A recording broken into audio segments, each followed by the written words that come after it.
នេះជាសារដើមតនកាត់ហើយនេះជាសារដែលកាត់រួចអូខេសួស្តីបងប្អូនអរគ្នាស្វាគមន៍មកកាន់វីដេអូថ្មីដែលនិយាយពីការកសោម៉ូតសារដែលខ្ញុំលើកយកមកបង្ហាញគឺមានឈ្មោះថា Comma Mullet បើនិយាយជាភាសាខ្មែរអ្នកខ្លះគេហៅថាសក់សាប់អីចឹងទៅតែហៅតាមតំបន់អាចនឹងខុសៗគ្នាហើយប្រភេទសក់បែបនេះគឺស្រួលកាត់ខ្លាំងមែនតើភ្ញៀវខ្លះទៅអាចនឹងឈូសគៀនរៀងស្ដើងបន្តិចតែចំពោះភ្ញៀវខ្លះទៀតគឺគាត់ឲ្យតែសាប់ឲ្យស្ដើងទេគឺគាត់អត់សូវស្រឡាញ់ខ្លីទេប្រភេទម៉ូតសក់បែបនេះហើយសម្រាប់ភ្ញៀវខ្ញុំម្នាក់នេះគឺគាត់កំងបែបគៀនឲ្យជើងសក់រៀងខ្លីជាងមុនបន្តិចហើយពីក្រោយគ្រាន់តែតម្រឹមឲ្យសាប់ឲ្យរៀងស្ដើងប៉ុណ្ណោះប្រភេទសក់ដែលកាត់បែបនេះគឺជាងស្រួលស៊ីលុយខ្លាំងមែនទែនដោយសារតែកាត់មួយផ្លែតហើយគឺលុយសុទ្ធតែម្ដងហើយមិនមែនដែលខ្ញុំនិយាយថាកាត់មួយផ្លែតហើយហ្នឹងគឺអត់ប្រឹកព្រៀងទេដោយសារតែសក់គាត់គឺកាត់តិចទេដែលចឹងហើយយើងធ្វើការងាយស្រួលខ្លាំងមែនទែនហើយចំពោះផ្នែកជើងសក់បងប្រុសគឺខ្ញុំប្រើដោយក្រាស់ធំដោយយើងគ្រាន់តែកាត់ឲ្យវាខ្លីជាងមុនបន្តិចហើយសេរីវាឲ្យចេញរៀងមកគឺរួចរាល់ជាការស្រេចហើយបន្ទាប់ពីយើងកាត់ខាងក្រោមរួចពេលដែលសល់ព្រុយញ៉ែ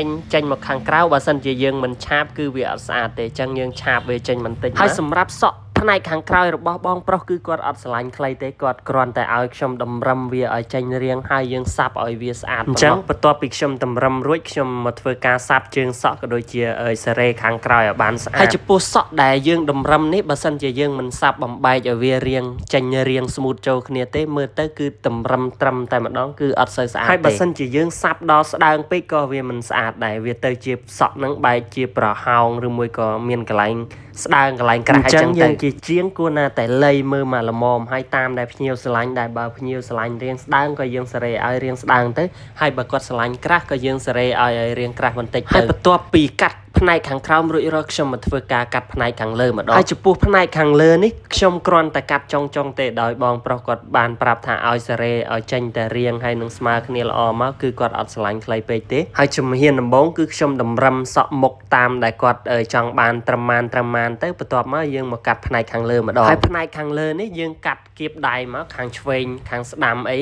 យើងគៀបមើលវាឲ្យស្មើគ្នាល្អមកហើយចំពោះសក់ផ្នែកខាងលើគឺខ្ញុំជ្រើសរើសដោយកាត់ប្រើនឹងគៀបដៃដោយសារពេលយើងគៀបដៃទៅវាស្មើគ្នាបានល្អតែអាស្រ័យលើបងប្អូនទេបងប្អូនស្ទាត់ជំនាញបែបណាធ្វើតាមទម្លាប់ទៅអ្នកខ្លះទៅក៏គាត់កាត់បែបខាងលើគាត់ប្រើរបៀបបុរាណយើងគឺកាត់ជាមួយនឹងស្និតហើយនឹងកន្ត្រៃហើយអ្នកខ្លះទៀតក៏គាត់កាត់បែបសម័យបែបគៀបដៃអីចឹងទៅបញ្ជាក់យើងធ្វើបែបណាក៏ស្អាតដែរតាមទម្លាប់បងប្អូនទៅបងប្អូនធ្វើបែបណាស្អាតបែបណាលឿនហើយស្រួលសម្រាប់បងប្អូនគឺធ្វើបែបហ្នឹងទៅគឺអត់ខុសទេហើយបន្ទាប់ពីខ្ញុំកាត់សក់ខាងលើបានតាមដែលខ្ញុំត្រូវការមកហើយបន្ទាប់មកទៀតខ្ញុំផ្លុំវាឲ្យស្ងួតទើបខ្ញុំសាប់វាឲ្យស្ដើងបន្តិចបើសិនជាយើងទុកក្រាស់ពេកក៏វាមិនសូវស្អាតដែរហើយបន្ទាប់ពីខ្ញុំកាត់រួចខ្ញុំបានយកកញ្ចក់ឲ្យគាត់មើលហើយគាត់ក៏ងក់ក្បាលហើយគាត់ញញឹមគឺគាត់ប្រាប់ខ្ញុំថាខ្ញុំកាត់សក់គាត់បានស្អាតគឺគាត់ស្រឡាញ់បន្ទាប់ពីឮដូច្នោះគឺខ្ញុំសប្បាយចិត្តខ្លាំងមែនតើហើយបើសិនជាបងប្អូនចូលចិត្តកុំភ្លេចចុច like ចុច share ក៏ដូចជា comment ហើយបើសិនជាអាចបងប្អូនជួយ follow ឲ្យខ្ញុំម្នាក់មួយផងហើយអរគុណបងប្អូនយើងច្រើនជួបគ្នានៅក្នុង clip វីដេអូក្រោយ